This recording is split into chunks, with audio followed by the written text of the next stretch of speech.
nshuti bavandimwe nongeye kuguha ikaze wo kurikiranye Kurikirana Studios muri aka kanya. Yego ikaze urisanga, amazina yanjye ni bonheur Umutoni. Yego nkuko rero ubushize nabibabwiye turimo turakora ikiganiro cy'amakosa abagore bakora. Uyu munsi nabwo dufite ikiganiro noneho cy'abagabo, amakosa bakunze kwisangamo cyane nabo mu rugo. Gusa mbere yuko ntangira ndabashimira ku bwa feedback mukomeje kugenda muduha, ni byiza cyane biradufasha. Ego kandi wowe ukomeza gusharinga kino kiganiro n'ukuri urimo uragera neza, ufasha abakwegereye ndetse natwe bitugirira umumaro mwinshi. Yego uyu munsi rero ko nari mbibabwiye tugiye gukora ikiganiro, noneho tugiye kuvuga ku makosa abagabo bakora. Ushobora gusanga wenda nawe uyakora bikaba byagufasha kwikosora, cyangwa se ugasanga utanayakora. Nabyo ni byiza, courage, ariko byose nibidufasha gukomeza kugira urugo rwiza. Ndetse ndizera ko na video y'ubushize muri makosa mwe y'abagore twavuze, wenda hari uwisanze kuko ayo makosa yafite, hari n'uwasanze wenda atabikora. Rero ni byiza, bituma wongera kwitekerezaho, wenda ukareba icyo wakosora n'icyo wakongera. Yego ikaze rero mubane nanjye muri uyu mwanya tuganire kuri ibi nabyo, kuko ni biradufasha kandi wowe ubona ino video uyisangiza abandi kugira ngo turusheho kwiga tukungurana ibitekerezo, bityo tuzarusheho kugira imiryango myiza. Yego nkuko nari mbivuze rero tugiye kuvuga amakosa abagabo bakora. Ikosa rya mbere ni usanga abagabo akenshi batekereza ko bameze kimwe nk'abagore, cyangwa se wenda usanga batekereza ko abagore bameze kimwe nk'abo, wenda mu buryo bwo kumva ibintu, mu buryo bw'amarangamutima. Yego kandi mu by'ukuri biratandukanye cyane. Ni ukuvuga ngo uburyo umugore yakira ikintu kibaye ntabwo ari ko umugabo abyakira. Abagabo bakunze kugira ikintu cyo mbese kuva ku bintu vuba, bakamoving on vuba, ariko abagore busanga ikintu cyabaye ari akigumyeho cyane, akagitindaho, agashaka impamvu ibyo bintu byabaye, ndetse kugira ngo bimusibangane mugasanga biragoye.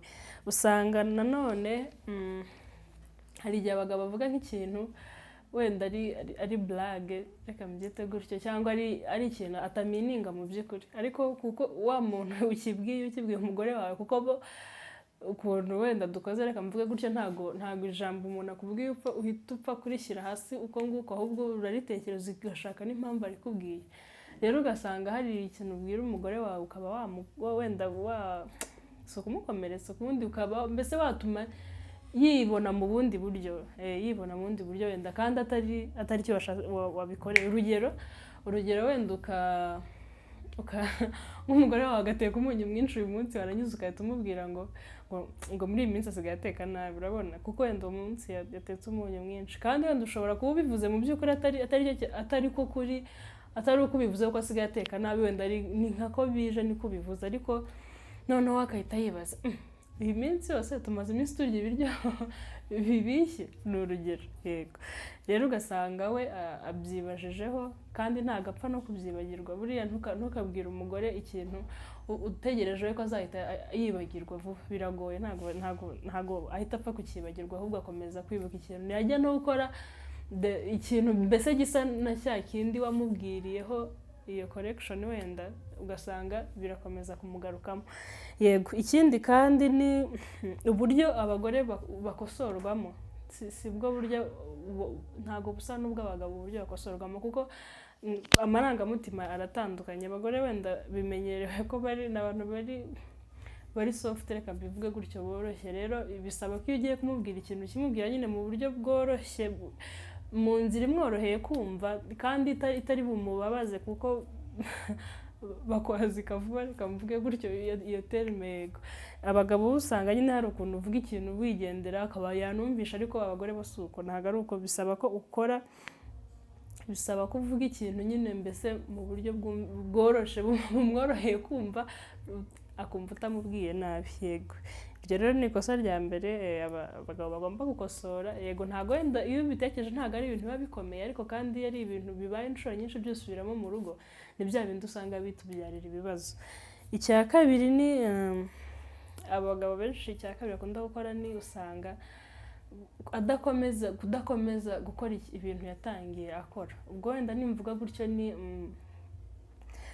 cagiye mu gihe ca fiançailles se mukibana, hari ibintu wakoraga umugore wawe ukamutahanira impano, ukamusohokana, ukamugira gute, ukamugurira ibintu, ugakora mbese nyine ibintu twese tuzi twita ko ari byiza. None rero mwamara kumara imyaka ibiri mu rugo ugasa n'ubiretse, ugatangira kwibagirwa anniversaire ze, akakubwira ati kuko muri anniversaire kutangurira impano, kutanayinyifurije se basi, ugasanga wabyibagiwe mu by'ukuri, ugasanga ntago uri murazirikana ibintu nk'uburyo wabikoragamo mbere, kandi mbere mutabana ntago wayibagirwaga, atanabikwibukije, yajyaga kubona akabona wamutunguye. Rero si byiza, no kuvuga ngo wa mwuka wari ufite mbere ugomba kuwukomezanya, kuko nibyo bituma nyine urugo rukomeza kumera neza, bigashimisha umuntu wawe muri kumwe. Icya gatatu wenda kinagoye, usanga abagabo benshi bageze mu gihe cyo gushaka cyangwa se abasore, we yumva ashaka umugore umufasha, reka mbivuge gutyo, ariko ukirengagiza ko kuba ushaka umugore nawe ugomba kuba uri ready kuba umugabo w'uwo mugore. Yego, ugasanga hari ibintu nk'abasore bakunda kuvuga bibana, akavuga ngo guteka, ntashaka umukozi, umuntu uteka, umuntu umwibutsa gukora ikintu, ngo sinjya mbyibuka, sinjya nkora ibi, cyangwa kwa gundi uhura n'abantu bose bakubwira ati ati ubu ngubu nsigaye ndya 3 ku munsi, ati ubu ngubu nsigaye nkora iki kubera umugore. Ese ariko ugomba kwanza ugatekereza, ese ko nshaka ziriya benefits z'umuntu ufite umugore, ngewe uwo mugore ngiye kuzana nzamubera umugabo koko nawe, kuko nawe akeneye umugabo, nzafata inshingano z'abagabo nyine nzikore nk'umugabo mu rugo. Icyo ni ikintu tuba tugomba gutekerezaho cyane, kuko iyo ubikoze urimo urirebaho, urimo urareba ibyo ukeneye ariko utarimo urareba ibyo uzatanga, ni ikibazo. Kuko iyo mugeze mu rugo ugira ngo wowe niba wari ufite gukorerwa ibintu byose, ariko ukirengagiza ko wa muntu uri gukora ibintu byose umufasha wawe nawe hari ibyo agukeneyemo, kuko nawe yari akeneye umugabo. Yego, rero ni byiza ko tubanza gutekereza, wowe nk'umusore ukanza ugafata umwanzuro wabonye ko koko ufite ibyuzuye, ushoboye guprovidingira urwo rugo, ushoboye kurusustaininga mu buryo ubwo ari bwo bwose, ndetse n'uwo mugore nyine azaba ari umugore ufite umugabo ari fieriye, kandi uri responsible mu buryo bwose, mu nzira zose twagiye tuvuga mu bice byacu twagiye dukora hano bitandukanye. Yego, ico rero ni ikosa rinda abagabo bakunze kwisangamo. Ntago ari byiza gutekereza gushaka ariko wowe utari ready yo kuba umugabo mu rugo, mbese umugabo w'umugore. Yego, ugomba nawe kuba ready yo kuba umugabo w'uwo mugore. Irindi kosa abagabo bakunze gukora ni ukudakipinga amasezerano batanze. Iki kintu si bose, iyo turi kuvuga gutya si bose, hari abagenda babyisangamo. Urugero wenda reka mbaho urugero rworoshye, urasohotse n'umufasha wawe n'umugore wawe, muratembereye, noneho mubonye ikanzu, urambwira ati ni ikanzu ni nziza nzayikugurira. Nkuko nabibabwiye kuri point ya mbere, abagore ntabwo bajya bapfa kwibagirwa ikintu bamubwiye nyine nuko. Rero wowe akahita yishyiramo ko iriya kanzu uzayimugurira, wowe warangije kubivuga ukabura byibagiwe, noneho agategereza, ni ukuvuga ngo rya sezerano wamuhaye ntabwo azaryibagirwa nyine kugeza umunsi uzakora icyo kintu wamusezeranyije ko uzakora.